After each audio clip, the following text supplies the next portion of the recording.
Hello, everyone. Today I invite you to learn about the favorite dishes of medieval kings through meaningful stories. Let's get started. -1. The first banquet at the castle. You enter a cold stone castle where candlelight flickers on the walls. The first king you meet is a silver-haired man known for his hospitality. He invites you to a banquet where you see a table laden with roasted game, thick black bread, and honeyed wine. You see from his eyes that the food is more than just a meal. It's a statement of power. You don't know how you got here. A light mist like kitchen smoke drifts across the cold stone corridor, where your footsteps echo like drums in the forest. You huddle under your thick cloak, your hands brushing against the rough stone walls as you follow the dim yellow light at the end of the corridor. The heavy wooden doors open before you. Inside is a towering hall, the light of dozens of torches and oil lamps reflecting off the wall tapestries, woven of gold and crimson. A table so long you can't see the other end.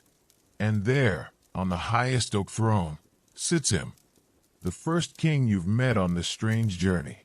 "Welcome, traveler," he said, his voice deep and ringing like a bell. "The table is prepared. Sit beside me." You tiptoe forward. Before you are platters of charred venison, herb-crusted goose, liver and blood sausages, wild mushrooms and roasted onions. The air is filled with the scents of lard, charcoal, and fermenting honey. A servant fills your glass with a thick, dark golden wine, a mead the locals call the blood of the forest. But it wasn't the food or the drink that surprised you the most. It was the way the king looked at it. Not like someone hungry, not like someone craving, but like an artist admiring his own work. "Each piece of meat," he said, "is a piece of territory I held during the last hunting season. You see that wildfowl? I shot it with my bow in the first frost of the season." You glance over. The chicken is crispy. The skin is shiny. But now you see it differently, more like a trophy than a dish. You take a sip of wine. It's sweet on the tip of your tongue, but burning like fire as it slides down your throat. The feast lasted for hours. Each course was served like a chapter in history. There was pork marinated with apples and dill, a tribute to the victory in the orchards. There was thick black bread, cut in loaves half an arm's length, baked from grain grown on land untrodden by the invaders. As the candles dimmed, and only the flickering fire in the stone hearth remained, you saw the king break in half a dark brown honey cake, a dessert made of dried fruit, cinnamon, and nutmeg, and hand you half. -2. The king who loved blue cheese. On a journey to the northern mountains, you meet a gaunt, silent king who rules from a mist-shrouded fortress. He has no appetite for feasts, and his only pleasure is pungent blue cheese aged in a cold cellar. You learn that sometimes power is not ostentatious. It lies in quiet, persistent choices. After days of wandering through jungle and windswept grasslands, you arrive in a different land, dark, cold, and foggy. No villagers to greet you. No trumpets or drums to signal your arrival. Only a small stone path leads up to a gray fortress hidden in low clouds. The iron gate opened with a low trumpet, as if to announce to the mountain wind that a visitor had arrived. A tall man, as thin as a tree in the snow, came forward to greet you. He wore a patternless gray cloak and an old silver belt, and only nodded in greeting. You are taken inside, where there are no long tables, no musicians, no delicious smells of grilled meat, just stone, wood, and the cold air from the heart of the mountain. "You came just in time," he said, his voice low, almost dry. "The new batch of cheese just ripened today." You're not sure you heard right. Cheese. Is that all he was expecting? "Here," he continued, as he led you down an icy spiral staircase. "Everything comes slowly. Even summer passes like a breath. But some things just take time. The thick wooden door opened, revealing a small, dark cellar that smelled fragrant. Not a pleasant scent, but a heavy, pungent smell that lingered amid the dampness and darkness. He held out a block of blue cheese, veined gray and white like cracked marble. "This is the only food I don't share. But today, I'm breaking the rule." You sit down on a stone bench at the table. He cuts a thin slice, placing it on a slice of hard black bread. The cheese melts, spicy, salty, and creamy, like a story too long to tell. Behind the pungency is the taste of mountain grass, sheep's milk, and something almost memory. He sat still, saying nothing, and neither did you. Both of you just nibbled at the knife-thin slices of cheese, while the mist outside the cellar began to seep through the cracks in the rocks. "Do you know," he said after a long moment, "why I love this more than any banquet?" You shake your head, because it needs no crown. It needs no trumpet. It needs only patience. Each wheel of this cheese must age for at least 3 seasons, and in that time, there is nothing we can do, just wait. But it is in that waiting that we learn to rule. You look at him, the king without a carved throne, without a red carpet. In his eyes is the depth of mountains, of years, of things that need not be said. Cheese teaches us that something strong, something rich in flavor, often starts out as something weak. Milk, salt, a little yeast. But if you don't fear time, and don't cut it off too soon one day, it will have a voice of its own. You take the last bite, feeling like you've just finished reading an old book, quiet and memorable. On your way out of the fortress, you are not escorted by guards or flags. Only a small package is handed to you, a piece of cheese wrapped in linen. On the outside is written in small handwriting, "For when you forget that patience is strength."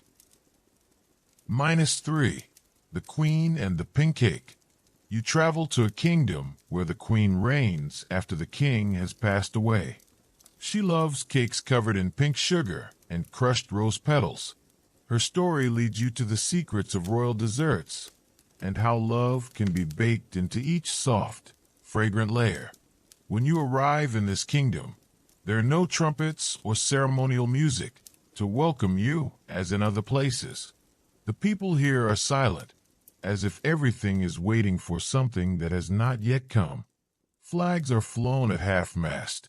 Flowers are not in the windows, but the palace is still bright in the evening light, and an invitation is waiting for you. Traveler, come and have tea with the queen.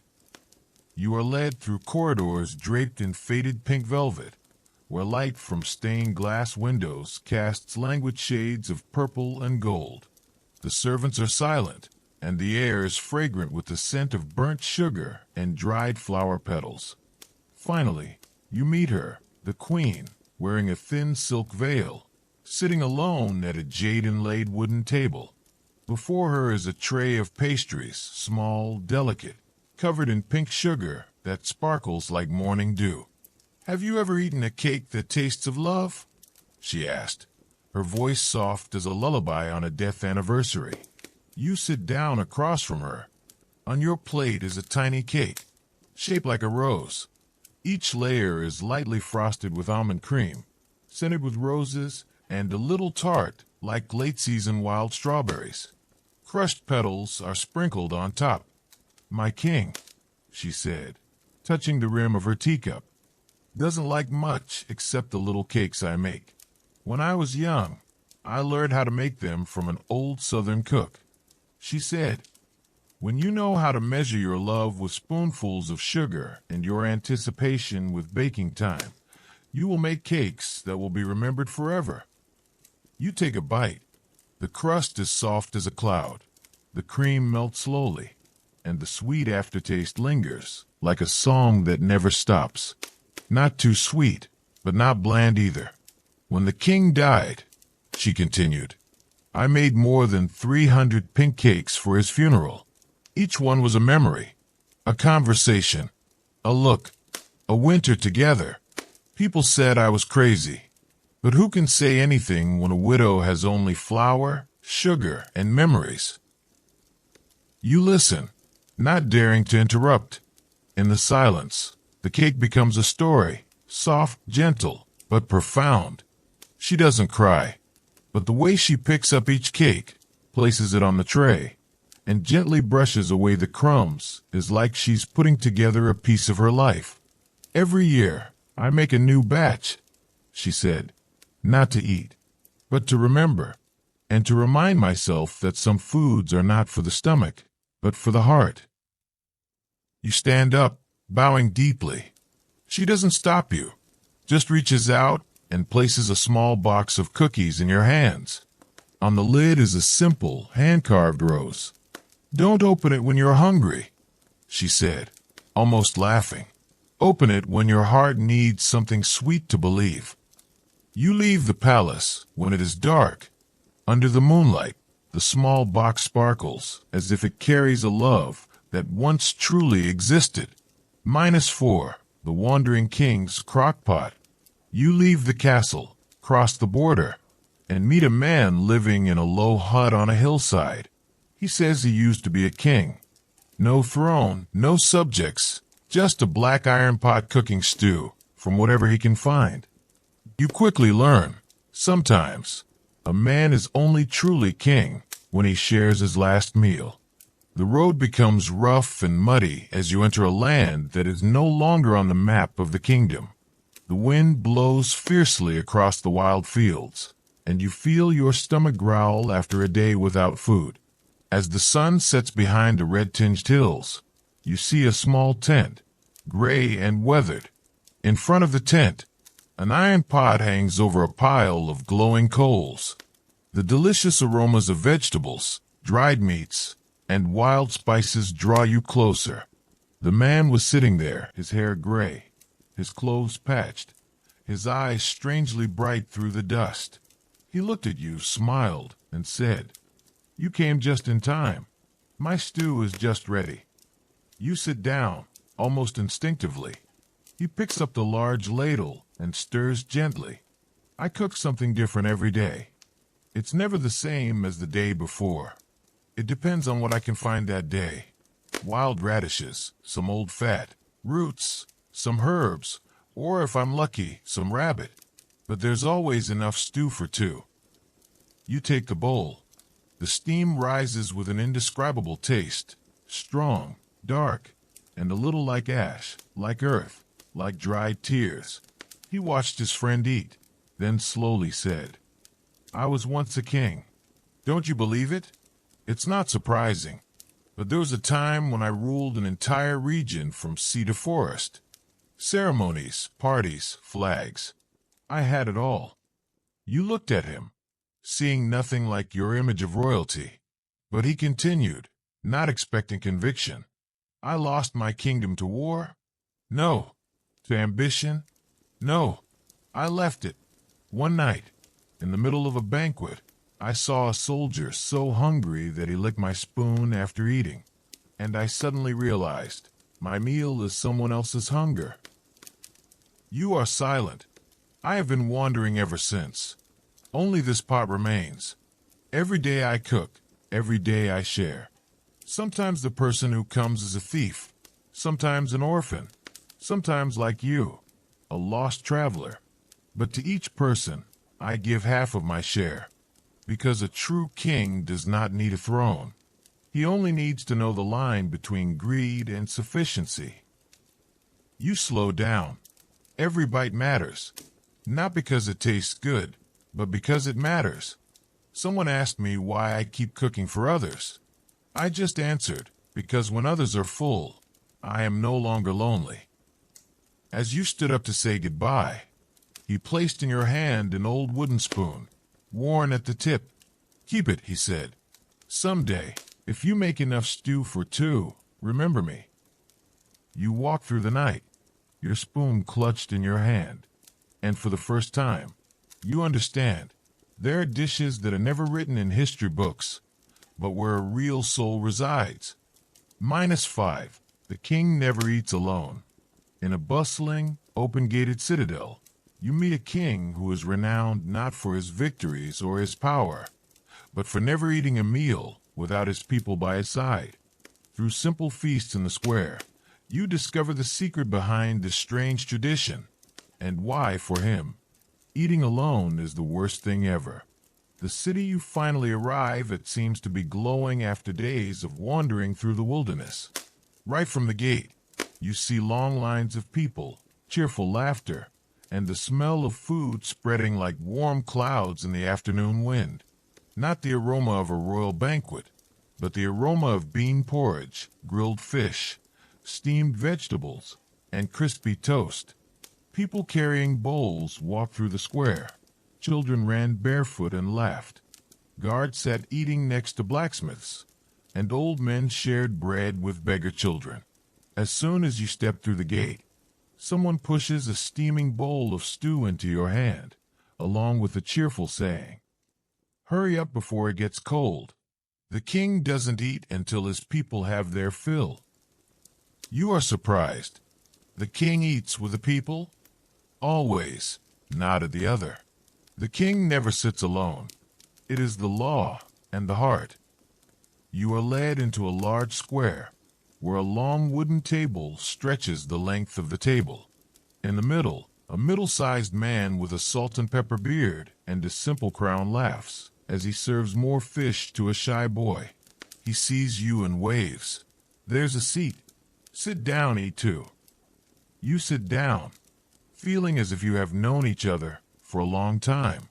People around you chat happily, telling stories about the crops, the livestock, the fish, and the new babies. The meal lasted not because of the elaborate dishes, but because of the endless conversation. The king did not preach or issue edicts. He just listened, ate, and laughed out loud. After the meal, he spoke privately with his friend. The two of them sat on the stone steps, watching the square being cleaned up after the party. "Have you ever eaten alone?" he asked, his voice softening. "You know it. I was like that too," he said. "When I was young, I sat on a throne. The banquet table was piled high. No one dared to touch my chopsticks before me. Every bite I took was like a verdict. But then one day, when a great storm blew away the roofs of people's houses, I looked around the banquet table and saw only my reflection in the wine cup." He paused for a moment. "So I left the palace, took my bowl out into the streets. I ate with the homeless, with the orphans, with the drenched guards. From that day on, I never ate alone again." You ask, "But doesn't the king need to maintain dignity?" He laughed. "What good is grandeur if no one wants to sit beside it? A shared meal can be more powerful than 1,000 edicts." When you leave the city the next day, the king does not see you off, but in your hand you find a small napkin embroidered with the words, "No meal is complete without someone to share it with." You put it next to the old wooden spoon and move on. -6. The Princess and the Forgotten Porridge. You arrive in a quiet kingdom where the royal family's favorite food is not mentioned by the people, a strange thing. But when you meet a young princess in an ancient library, you slowly uncover a buried story of a simple porridge, a quiet memory, and a sadness the kingdom chooses to forget. There were no grand fortresses or elaborate festivals in this kingdom. Everything was small and compact, as if someone had carefully measured every square and every path. The people lived slowly, politely, but kept their distance. When you asked about the royal family's favorite food, everyone dodged, changing the subject. Some shook their heads, others pursed their lips, and one old man whispered, "Don't mention it. It's a sad story." You become curious. One rainy afternoon, you are invited to the royal library, a quiet building with a slate roof and windows that open onto the rosemary garden. There you meet the princess, her hair tied up, her face intelligent, but somehow melancholy. She is reading ancient books on plants and folk medicine. You greet her, and without beating around the bush, I would like to know the favorite dish of the royal family here." She looked up at you for a moment, then said softly, "It's broken rice porridge cooked with black beans and grapefruit flower water." You wait for something deeper, but she just keeps turning the pages. Finally, you ask, "Why doesn't anyone mention it?" She didn't answer right away. Only when you were about to stand up did she say, "Because that's my mother's recipe." You sit back. My mother, the queen, was a simple person. In all the parties, festivals, balls, she ate only one dish every morning. Black bean porridge, very thin, very bland, with a few drops of grapefruit flower water. The rest she left for the people, for the ambassadors, for the royal kitchen to freely create. Her voice was as soft as dew. The day she died, the whole kingdom held a state funeral. But people did not know what to offer on the altar. Cakes, bird's nest, ginseng. No one remembered porridge. "Only I remember," she said. "And since then, I have not eaten it again. Every morning, I drink tea. Not hungry, but not full either." You look at her. Your heart sinks. "Sometimes," she continued, "a dish is not loved because it is delicious, but because it is associated with someone you cannot forget. And when you lose that person, you fear that if you eat that dish again, the memory will melt into tears." You leave the library when the rain has cleared. Before she sees you off, she slips a thin book, bound in embroidered cloth, into your hands. Mother's recipe. The first page is a recipe for black bean porridge with grapefruit flowers. At the bottom is the line, "Remember to cook when the heart is ready." You walk away, feeling that seemingly simple dish carries with it a whole dynasty of silent love. -7. The King and the Commoner's Bakery. You travel to a kingdom where the royal bakery has been permanently closed. Instead, every morning the king steps out of the palace and lines up at the bakery of an old commoner like everyone else. No one understands why the mighty king does this until you enter the old lady's kitchen and hear a story from his childhood. You arrive in the capital early in the morning, as the sun is just rising behind the ancient tiled roofs. The streets are still wet with dew, but in front of the bakery on the corner of the central market, a line of people already stretches from the door out to the main street. The smell of toast, melted butter, sweet cinnamon, and lemon peel wafts up like magic, drawing you closer. But what stops you in your tracks is the familiar sight standing in a line. A man in a long robe, no crown, but everyone bows as he passes. The king. He smiled and nodded to everyone like old acquaintances.